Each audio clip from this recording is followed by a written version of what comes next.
Les outils classiques d'analyse économique sont-ils adaptés aux bouleversements mondiaux actuels? Le dollar va-t-il chuter? Céder sa place aux monnaies virtuelles? Pourquoi la Chine et la Russie engrangent-elles depuis quelques années autant d'or?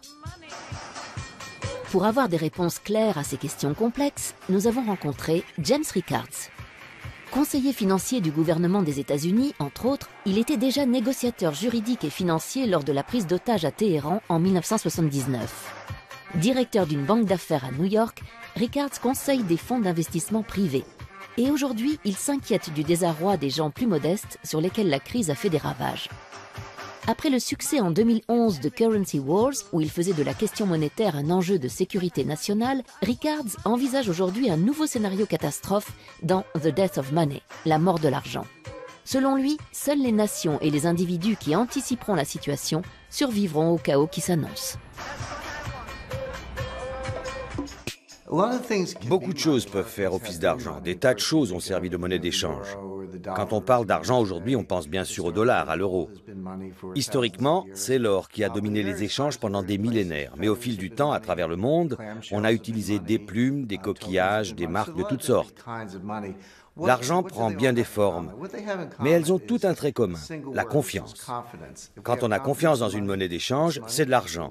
Si cette confiance disparaît, ce n'est plus de l'argent. Voilà le propos de mon nouveau livre, La mort de l'argent. Dans quelles circonstances le monde pourrait-il perdre confiance dans le dollar? Down 127 points from yesterday. Atlanta Gas 7, down 86 points. Bonza International 9, down 45 points.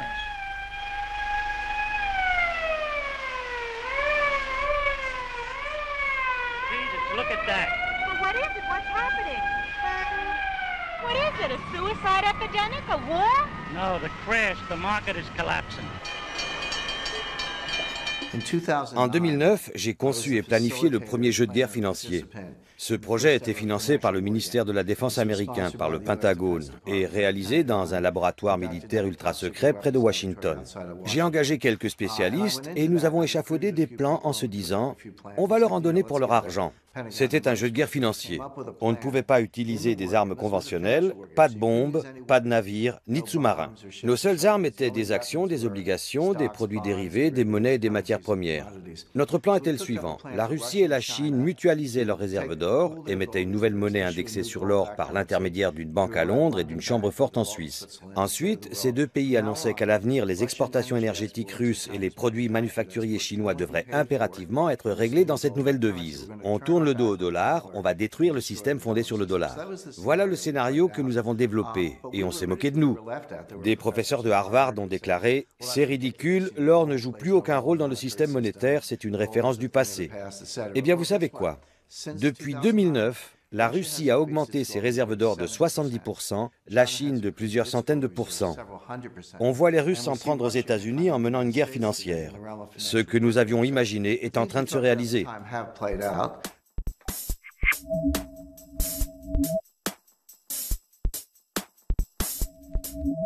La parole est d'argent, alors parlons-en.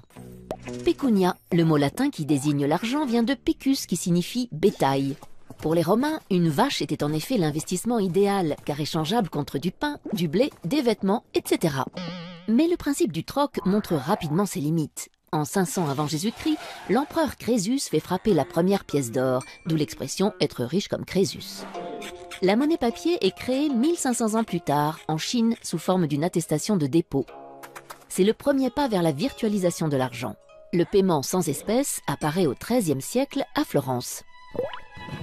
Les riches commerçants signent des ordres de virement d'un compte à l'autre. Les premières cartes de crédit sont utilisées aux États-Unis dès la fin du XIXe siècle.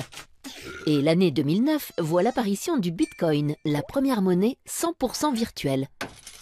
Elle n'est émise par aucune banque nationale et les transactions sont gérées selon un système aléatoire par un réseau d'ordinateurs. L'avenir dira si le Bitcoin est une monnaie sûre. Bien sûr, les États-Unis sont la première économie mondiale. C'est de loin le plus important marché obligataire dans le monde. La plus grande partie des réserves de change est libellée en dollars. Une crise du dollar, une crise de la dette souveraine américaine plongerait le monde entier dans la crise. Le système monétaire international s'est effondré 3 fois au cours des 100 dernières années, en 1914, en 1939 et en 1971. Ce genre de phénomène se produit tous les 30 ou 40 ans. Quand cela arrive, ce n'est pas la fin du monde. On ne retourne pas vivre dans des cavernes. Concrètement, les grandes puissances financières et commerciales se réunissent et rédigent de nouvelles règles du jeu. L'expression n'est pas de moi. Elle apparaît il y a plus d'un siècle pour décrire le fonctionnement du système monétaire international. Quand le système monétaire international s'effondre, ce qui devrait à mon sens se produire prochainement, il faut définir de nouvelles règles du jeu. Mais quelles sont ces règles et comment les gens peuvent-ils s'y préparer? L'illusion monétaire est un concept économique, je ne l'ai pas inventé. Concrètement, quand un gouvernement commence à faire tourner la planche à billets, l'inflation n'apparaît pas partout de la même façon. C'est un peu comme jeter un caillou dans une mare, les ondes de choc se propagent graduellement. Les individus qui sont proches de la création de la monnaie, les banquiers et les gérants astucieux de fonds de placement, en sont informés les premiers et ils achètent des actifs. Puis les ondes se propagent et l'inflation se généralise. On constate une inflation de certains actifs, un accroissement des prix à la consommation. Quand l'investisseur lambda entre en scène, il est trop tard.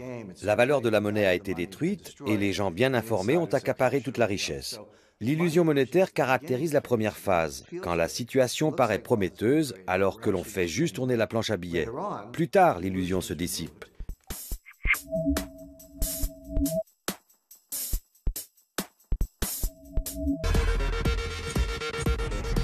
C'est la plus célèbre devise au monde sur laquelle est inscrite aussi la plus fameuse « In God We Trust », même s'il y a longtemps que les mécréants lui font davantage confiance qu'à Dieu.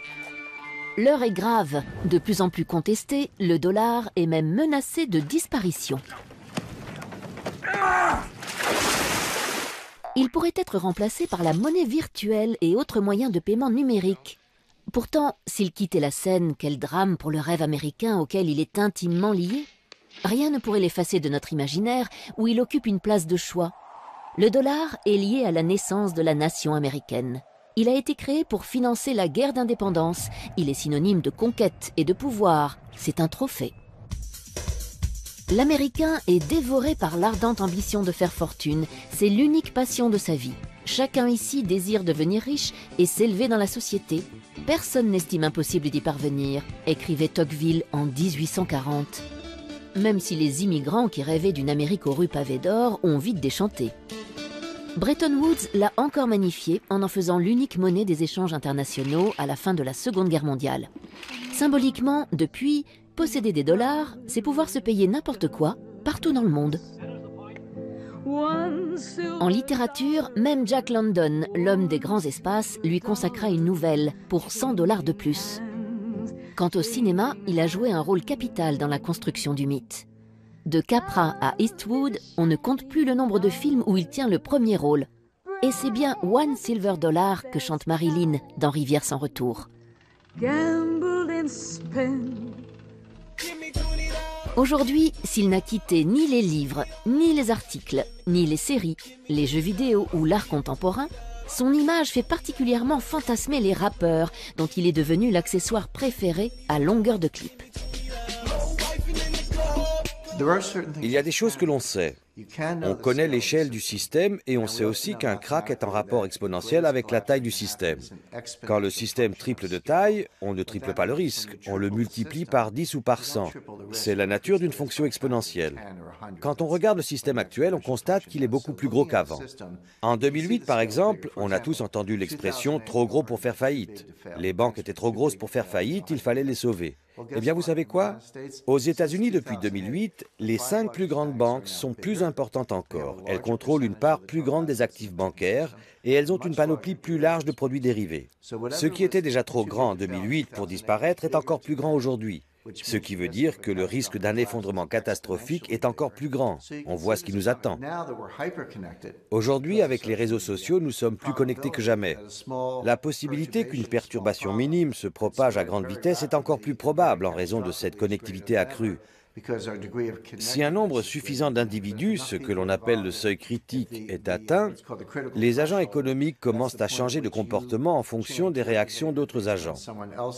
Voilà le seuil critique. Il varie d'un individu à l'autre. Mais s'il est atteint, alors des événements mineurs peuvent se propager et causer un effondrement systémique, comme un flocon de neige peut provoquer une avalanche. En d'autres termes, pour qu'un tel phénomène se produise, il faut que les agents soient connectés, il faut qu'ils communiquent.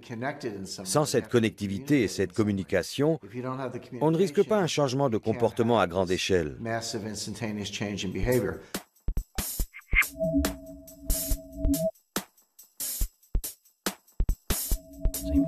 Qu'est-ce qu'un trader?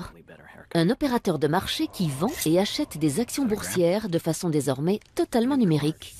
Depuis quelques années, il est devenu un personnage sulfureux et romanesque, comme un bandit ou un justicier. Caractéristique, il va vite, très vite, parfois aidé de quelques produits illicites. Il est riche, merci les primes, sa copine est belle, mais pas son langage.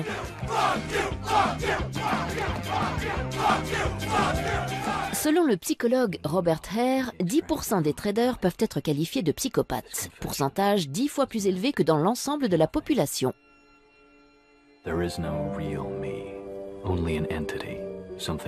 Peu à peu remplacé par des machines, le trader devient-il lui-même un algorithme susceptible de dérégler le système? Nous courons le risque qu'un jour, les choses nous échappent totalement et qu'une défaillance entraîne le reste du monde dans l'abîme, les marchés européens et asiatiques compris, puisque tout est interdépendant et se passe à une vitesse fulgurante. C'est ce qui inquiète les gens. Quand on parle de terrorisme financier, on ne pense pas seulement au piratage des comptes bancaires, mais aussi à ce qui se passe dans les salles des marchés du monde entier. Parfois, la cote du trader s'effondre ou augmente par ailleurs, comme celle de Jérôme Kerviel, accusé par la Société Générale pour laquelle il travaillait de lui avoir fait perdre 5 milliards d'euros en janvier 2008. Accusé d'abus de confiance, faux et usage de faux, il a depuis été désigné par des centaines d'internautes comme le David de la finance contre le Goliath bancaire. Son jugement en cassation vient de supprimer sa dette de 4,9 milliards d'euros. Il a aussi rencontré le pape et entamé une marche Rome-Paris pour sa rédemption et pour changer son système de valeurs. Malheureusement, le pouvoir financier est global. Cela ne devrait pas être le cas. La finance et la banque devraient faciliter le commerce, pas le dominer. Les banquiers sont des parasites du système. Ils confisquent de la richesse dans le système. Ils ne créent pas de richesse. Qui crée de la richesse? Les inventeurs, comme Bill Gates ou Steve Jobs, ou des inventeurs en Europe, des créateurs d'entreprises, des gens créatifs. Voilà les vrais créateurs de richesse. Les banquiers ne créent pas de richesse. Ils s'approprient de la richesse grâce à un système perverti. Il faut renverser ce modèle de la finance. Il ne faut pas l'éliminer mais l'encadrer pour qu'il serve les échanges. Je comprends le fonctionnement du système et depuis que je m'occupe de finance, je suis scandalisé par sa dégradation. Le service a fait place à la cupidité. La création de valeur ajoutée a été remplacée par l'extorsion de richesse. Il est grand temps de le dénoncer.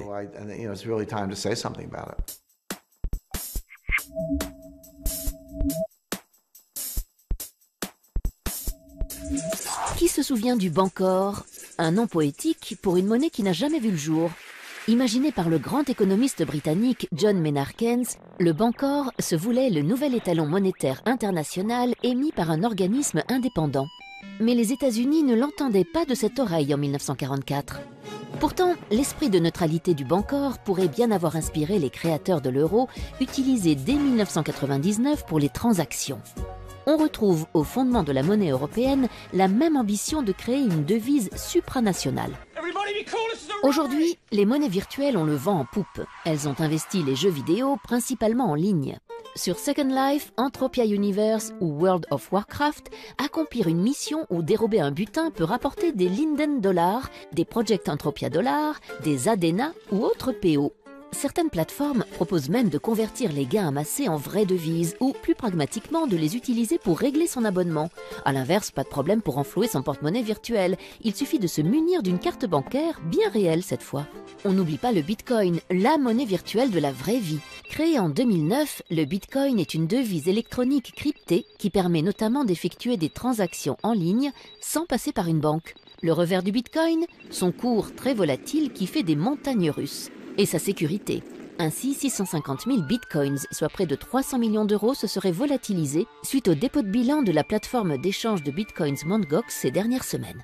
Enfin, pour ceux qui ont prévu de voyager prochainement sur Mars, PayPal vient de lancer PayPal Galactic, un système de monnaie universelle qui permettra de faire ses courses dans l'espace.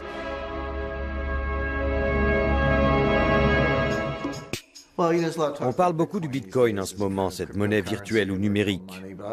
Mais le dollar est une monnaie numérique, l'euro aussi. On a peut-être quelques billets dans notre portefeuille, mais la très grande majorité des transactions est numérique. Le seul instrument financier qui n'est pas numérique, c'est l'or. Le Bitcoin est sans doute une forme de devise. Je ne nie pas qu'il intervient dans des transactions, qu'il est thésaurisé. C'est une unité de compte de la richesse, donc il satisfait aux critères d'une devise. Mais faut-il craindre une rupture de la confiance? Le problème avec le Bitcoin, c'est qu'il n'a pas encore parcouru un cycle. Nous ne savons pas vraiment comment il pourrait se comporter.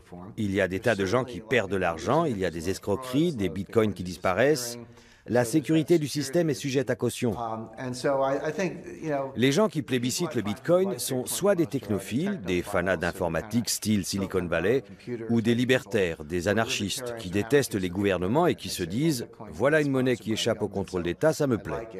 Je leur réponds « Ne soyez pas naïfs. Le gouvernement voit tout. On sait depuis l'affaire Snowden que rien n'échappe au pouvoir en place. Le gouvernement suit sans doute attentivement ce phénomène.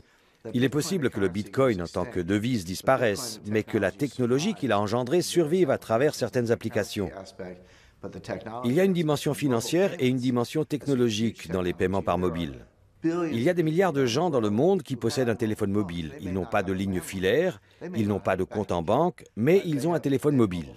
Quand on peut utiliser son téléphone pour effectuer des règlements en ligne, par le biais d'une carte de crédit, même si vous n'avez qu'un compte en banque à peu de frais, même si vous n'avez pas de compte titre, vous avez votre mobile, un peu d'argent sur votre compte, vous pouvez faire des paiements. Je peux vous transférer de l'argent, vous pouvez m'en envoyer. L'industrie des règlements par téléphone mobile se développe très rapidement. Elle est en train de bouleverser la finance. Toute cette connectivité est formidable, mais il faut comprendre que plus nous sommes connectés, plus le système prend de l'importance et plus on accroît le risque d'un effondrement catastrophique. C'est le revers de l'économie en réseau.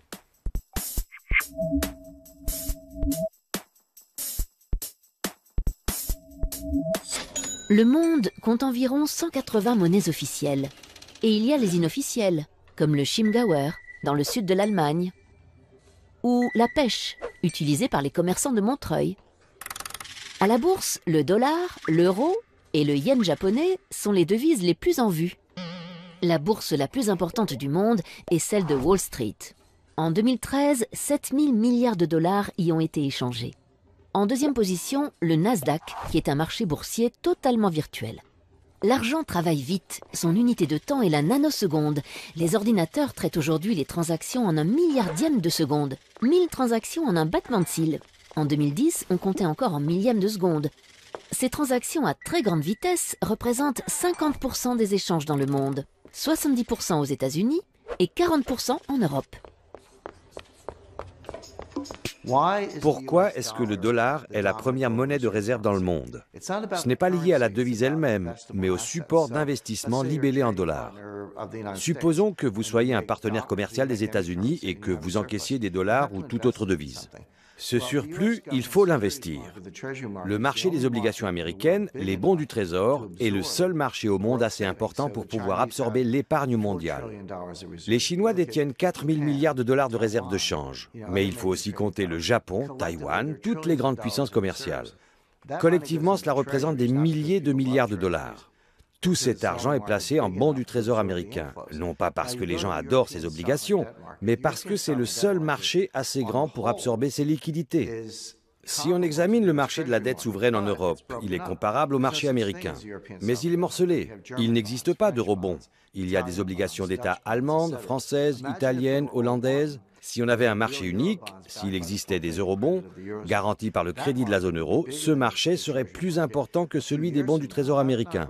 Dans quelques années, pas tout de suite, dans 2 ou 3 ans, ce marché européen existera et l'euro remplacera le dollar comme monnaie de réserve, si le système ne s'effondre pas d'ici là. Dans un monde qui ne subit pas d'effondrement, vous verrez une appréciation de l'euro. Dans un monde qui s'effondre, aucune monnaie ne sera épargnée, pas même l'euro. You're pathetic, trying to be like us. We're not trying to be like you idiot. We're much stronger than you are anyway. Our currency's the best. No, we are. No one's want to trade with you anyway. You want to bet, huh? Yes, I want to bet. You want to take that? Yes, I want to bet. People don't get quiet and go back to sleep or there will be no pocket money. No bailout and no loans. Sorry, Daddy. En matière de sagesse économique, j'apprécie par-dessus tout Angela Merkel. C'est la seule dirigeante qui comprend l'économie parce qu'elle n'est pas économiste. C'est une scientifique.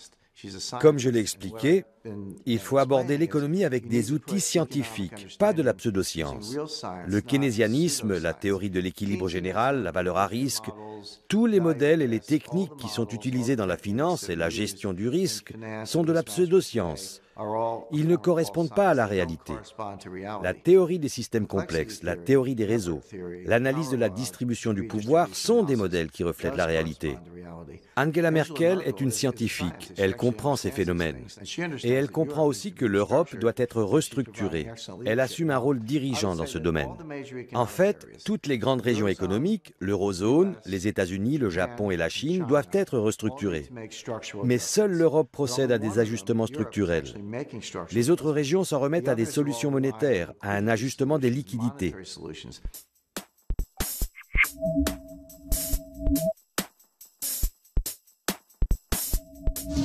Avec 1 400 milliards de dollars, la Chine est le premier détenteur étranger de la dette américaine. Or, il existe une blague connue parmi les banquiers. Si tu dois 1 million à quelqu'un, tu as un problème. Si tu lui dois 1 milliard, c'est lui qui a un problème.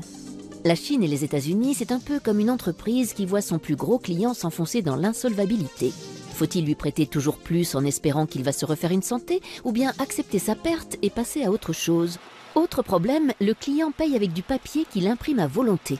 Si la Chine s'affranchit brutalement du dollar, c'est l'effondrement du billet vert. Si elle le garde, c'est l'effritement de ses réserves de change. Sa tactique, c'est donc de s'en débarrasser en douce. Une désaméricanisation progressive. C'est au moment de la crise du shutdown, en octobre dernier, que la Chine a mis en garde les USA en leur signifiant qu'elle allait réduire au maximum son exposition au dollar américain.